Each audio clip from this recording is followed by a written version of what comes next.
नमस्कार दोस्तों, for block news में आप सभी का स्वागत है। एक बहुत बड़ी घटना हो चुकी है बीजेपी के साथ में।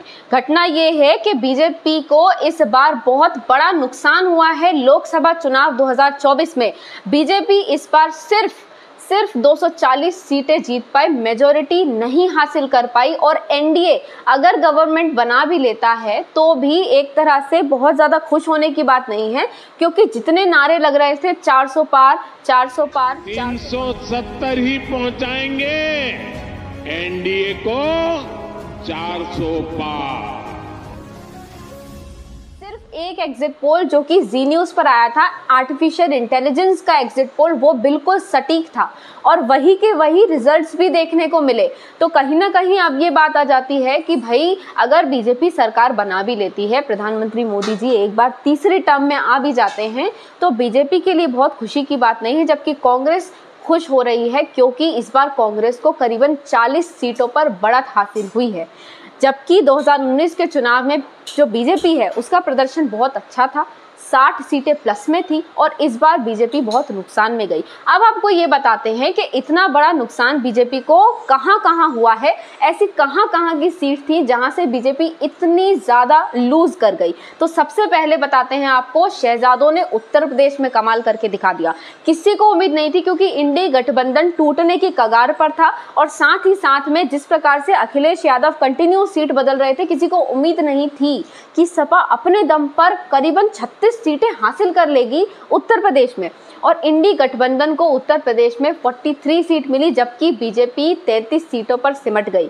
तो ये बहुत बड़ा आंकड़ा है, क्योंकि इससे पहले 2019 के लोकसभा चुनाव में उत्तर प्रदेश में जहां पर बीजेपी को 80 सीटें मिली थी, तो वहां पर 40 भी नहीं मिल पाई इस बार। तो बहुत बड़ा नुकसान बीजेपी को हो गया। और सबसे बड़ा नुकसान हम समझेंगे अयोध्या में हुआ, क्योंकि राम मंदिर बना, सबको उम्मीद थी कि राम मंदिर एक बहुत बड़ा मुद्दा रहेगा, और रहा भी, लेकिन इसके बाद भी बीजेपी जीत नहीं पाई अयोध्या से भी। इसके बाद में आपको बताते हैं महाराष्ट्र में भी खेला हो गया। महाराष्ट्र में जो बीजेपी है वो भी गठबंधन में थी एनसीपी के साथ में, और इसके बाद में शिंदे गुट की शिवसेना के साथ में, लेकिन बीजेपी वहां पर ज़्यादा सीटें सिक्योर नहीं कर पाई। 48 सीटें पूरी थी, और इसमें से ज़्यादातर सीटें जिनके पास में चली गई वो थी जो इंडिया अलायंस है, जिसमें इंडियन नेशनल कांग्रेस हो गई, शिवसेना जो कि उद्धव गुट की है वो हो गई, एनसीपी हो गई। ये सब ने मिलकर वहां पर कमाल करके दिखाया है, और महाराष्ट्र में बीजेपी को बड़ा नुकसान हो गया। इसके अलावा जहां पर बीजेपी को नुकसान हुआ तो वो था पंजाब में बीजेपी का खाता भी नहीं खुल पाया इस बार। 2019 में तो फिर भी अकाली दल के साथ मिलकर एक सीट मिल गई थी, एक सीट दोनों ने ले ली थी, लेकिन इस बार सीटें मिली ही नहीं। इसके अलावा नुकसान हो गया राजस्थान में चल रहा था कि भाई बीजेपी जो है वो अपनी डोमिनेंस कंडीशन में रहेगी, जैसे कि 2019 में थी, लेकिन इस बार जो इंडी गठबंधन है वो ऊपर निकल गया, डोमिनेंट रह गया। और इसके अलावा जहां सबसे बड़ा नुकसान हम देख रहे हैं वो है बंगाल में बीजेपी को उम्मीद थी कि वो करीबन 20 से 25 सीटें जीत लेगी, और जो आंकड़े एग्जिट पोल के थे वो भी ये कह रहे थे कि 21 से 26 सीट बीजेपी के खाते में जाने वाली है, जिसके चलते बीजेपी इस बार बंगाल में डोमिनेंस रहेगी। लेकिन बीजेपी को सिर्फ 12 सीटें मिली, जबकि टीएमसी को 29 सीटें मिली। तो बीजेपी को ये कुछ नॉर्थ की स्टेट्स में नुकसान हुआ। हालांकि इसके साथ में हम आपको ये भी बता देते हैं कि बीजेपी सिर्फ नुकसान में नहीं रही है, जनता का भरोसा अभी भी बीजेपी पर है। वो इससे पता चलता है कि बीजेपी का जो वोट परसेंट है वो उतना का उतना ही मेंटेन्ड है, और साथ में बीजेपी ने कुछ राज्यों में तो क्लीन स्वीप दे दिया, जैसे कि मध्य प्रदेश में 29 के 29 सीटें बीजेपी के खाते में गई, और जो इकलौता गढ़ बचा था छिंदवाड़ा वो भी कमलनाथ का ढह दिया। बीजेपी ने उस कमलनाथ के गढ़ को भी तोड़ दिया। अब तो 29 के 29 सीटें मध्य प्रदेश की आ गई। इसके अलावा गुजरात में बीजेपी का बहुत शानदार प्रदर्शन रहा, 26 में से 25 सीटें बीजेपी के खाते में आई। इसके अलावा उत्तराखंड में, हिमाचल प्रदेश में, इन सभी राज्यों में नॉर्थ ईस्ट की 23 सीटों में से ज़्यादातर सीटों में बीजेपी ने कमाल करके दिखाया है। जबकि विपक्षी गठबंधन कंटिन्यू आरोप लगा रहे थे कि भाई मणिपुर पर ध्यान नहीं दिया, नॉर्थ ईस्ट पर ध्यान नहीं दिया, नॉर्थ ईस्ट को तोड़ना चाहती है बीजेपी। लेकिन वहां की जनता ने, अभी भी नॉर्थ ईस्ट की जनता ने बीजेपी पर बहुत ज़्यादा भरोसा जताया है, और ज़्यादातर सीटें बीजेपी को दी हैं नॉर्थ ईस्ट में। कुछ राज्यों को छोड़कर बाकी जगह बीजेपी की स्थिति अच्छी रही। तमिलनाडु में बीजेपी की स्थिति अच्छी बिल्कुल भी नहीं रही क्योंकि सीटें मिली ही नहीं। लेकिन इस बार कमाल हुआ केरला में और कर्नाटक में। कर्नाटका में बीजेपी डोमिनेंस में रही, बीजेपी ने 17 सीटें हासिल की। और अगर हम तेलंगाना की बात कर लें तो तेलंगाना में भी बीजेपी का प्रदर्शन बहुत अच्छा रहा क्योंकि बीजेपी और कांग्रेस दोनों को 8-8 सीटें मिली हैं। तो इस प्रकार से बीजेपी का ओवरऑल परफॉर्मेंस वैसे अच्छा रहा, लेकिन कुछ राज्यों में क्योंकि बीजेपी को बहुत ज़्यादा नुकसान हो गया, वो कहीं ना कहीं इंडी गठबंधन की स्ट्रांगनेस बोल लो या कुछ और रीजंस भी हैं, वो मैं आपको अभी बताती हूँ कि क्या क्या रीजंस हो सकते हैं कि इस बार बीजेपी उतना अच्छा प्रदर्शन नहीं कर पाई। लेकिन जनता का भरोसा अभी भी बीजेपी पर मेंटेन्ड है। वो इससे पता चलता है कि बीजेपी का वोट शेयर बिल्कुल नहीं गिरा। बीजेपी का वोट शेयर 40 से 50% के बीच में मेंटेन्ड है, वैसा ही का वैसा है। अब आपको बताते हैं क्या ऐसी वजह रही होंगी जिसकी वजह से इस बार बीजेपी को उतना अच्छा वोट शेयर नहीं मिला। सबसे पहले तो एंटी इनकम्बेंसी फैक्टर काफ़ी ज़्यादा हाई रहा। इसके बाद अगर हम देखें तो लेजिस्लेटिव असेंबली में जो इलेक्शंस हुए थे और जो रिजल्ट आया था, जैसे कि छत्तीसगढ़ के लिए आया था रिजल्ट, तेलंगाना के लिए आया था, मध्य प्रदेश के लिए आया था और राजस्थान के लिए आया था, जिसमें कि बीजेपी ने शानदार प्रदर्शन किया था तेलंगाना को छोड़कर।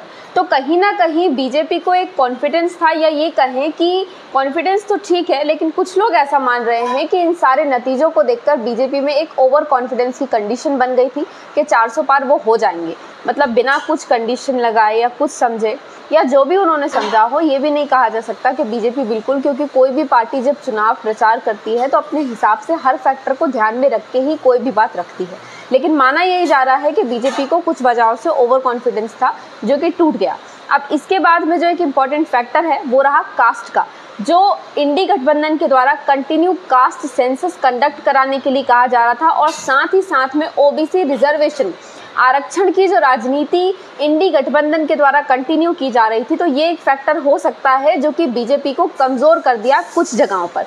इसके साथ साथ में जो रैलियां कंडक्ट की गई इंडी गठबंधन के द्वारा, स्पेशली उत्तर प्रदेश में, उन रैलियों ने काफ़ी कमाल करके दिखाया है। और साथ ही साथ में एक फैक्टर उत्तर प्रदेश में रहा क्षत्रिय फैक्टर। क्षत्रिय कुछ समय से नाराज नजर आ रहे थे बीजेपी से और देखा भी गया कि अब जो उत्तर प्रदेश में रिजल्ट आया तो ये हो सकता है कि क्षत्रियों की जो नाराजगी है बीजेपी से वो भारी पड़ गई बीजेपी पर। इसके अलावा अगर हम और कोई फैक्टर देख सकते हैं तो वो ये है कि जो कहीं ना कहीं ट्रांसफ़र हो रहा था दूसरी पार्टी के, यानी अपोजिशन पार्टी के लीडर्स का जो कंटिन्यू ट्रांसफ़र हो रहा था बीजेपी में, ये जनता को पसंद नहीं आया। क्योंकि जनता ये चीज़ देखने लग गई थी कि लोग बीजेपी में इसलिए जा रहे हैं क्योंकि उन्हें ये लग रहा है कि हम बीजेपी को वोट देंगे और बीजेपी को जिता देंगे। तो लोग, मतलब जो पार्टी के लीडर्स हैं, वो जनता के लिए चुनाव लड़ते हैं, जनता को जिताने के लिए चुनाव लड़ते हैं या खुद के लिए लड़ रहे हैं और सत्ता पाने के लिए। तो कहीं ना कहीं ये हो सकता है एक फैक्टर। एक फैक्टर रहा जो लोकल डिसकंटेंट है। मतलब ये हो सकता है कि बीजेपी में ब्रांड मोदी फेस तो मेंटेन है और वो रहेगा भी, लेकिन ये हो सकता है कि जितने सांसद रहे, हो सकता है कि उन्होंने लोकल लोगों की परेशानियों पर उस हद तक ध्यान ना दिया हो और इस कॉन्फिडेंस में रहे हों कि लोग मोदी जी के फेस को देखकर वोट करेंगे। लेकिन क्योंकि अब जनता स्मार्ट हो गई है, उनकी अगर परेशानियां सॉर्ट नहीं होंगी तो चाहे फेस किसी का भी हो, कोई कितना भी ब्रांडेड फेस हो, ये हो सकता है कि आप वो वोट ना दें। जिस प्रकार से देखा भी गया, जैसे कि स्मृति ईरानी को इस बार वोट नहीं मिले, वो हार गई। ब्रांड मोदी फेस था, इसके बाद भी वो हार गई। तो ये एक फैक्टर हो सकता है लोकल डिसकंटेंट का। इस प्रकार के कई सारे फैक्टर्स ध्यान में रखे जा रहे हैं जो हो सकता है कि बीजेपी को कहीं ना कहीं इस बार उतना अच्छा प्रदर्शन नहीं करवा पाए। और साथ ही साथ में जो राहुल गांधी ने कुछ मुद्दे रखे थे जनता के सामने, जैसे कि एक मुद्दा था प्राइस राइज का, मतलब इन्फ्लेशन होने का, कि जो कहीं ना कहीं महंगाई है वो बहुत ज़्यादा बढ़ गई है। तो ये एक फैक्टर रहा। और साथ ही साथ में जो अनएम्प्लॉयमेंट है उसके मुद्दे ने काफ़ी ज़्यादा ध्यान आकर्षित किया लोगों का, क्योंकि जनता को, जितने भी हमारे यंगस्टर्स हैं, उन सबको जॉब चाहिए, उनको अनएम्प्लॉयमेंट से छुटकारा चाहिए। और कहीं ना कहीं ये फैक्टर एक बहुत मजबूती दे गया इस बार इंडी गठबंधन को। और साथ ही साथ में जो करप्शन चार्जेस में गिरफ्तारी हुई थी अपोजिशन पार्टी के लीडर्स की, तो अपोजिशन पार्टी के लीडर्स का कंटिन्यू ये आरोप लगाया जा रहा था उनके द्वारा कि हमें ही गिरफ्तार किया जा रहा है, क्या करप्शन सिर्फ अपोजिशन में है? क्या अपनी रूलिंग पार्टी में करप्शन नहीं है? जैसे कि हिमंत बिस्व शर्मा पर आरोप लग रहे थे कि हिमंत बिस्व शर्मा पर करप्शन चार्जेस थे और जब उन्होंने पार्टी बदली तो सारे के सारे चार्जेस जो है वो हट गए। तो ये भी एक फैक्टर रहा जो कि जनता तक कहा जा रहा है कि पहुंचा होगा।